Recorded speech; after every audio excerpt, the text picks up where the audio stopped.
supermarket. Sa may palengke tuloy sa may supermarket. Tapos magpapakuli ka ng buhok. Talaga po, kuya, yay! Kulay pink. Sige po. Bunso, wala daw kulay pink. Red na lang po. Sige bunso, pink. Kuya, pink daw po na color. Sige, kuya. Gagawin ko na. 53 minutes. Tinining, tining. Wow, kuya. Ang ganda naman ng buhok na to. Siyempre naman, bunso. Tara, uwi na.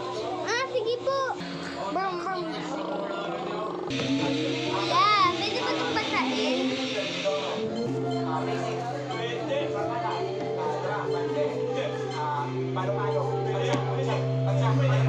Bawal yan. Kasi pag binasa mo yan, pabubugin mo kung gusto mo ba yun. Ay, kuya, wag na po. Ayoko pumago ng buhok ko. Sige. Tandaan mo ito, wag mo munang babasahin. After mga 7, pwede mo na yung basahin. Sige, kuya.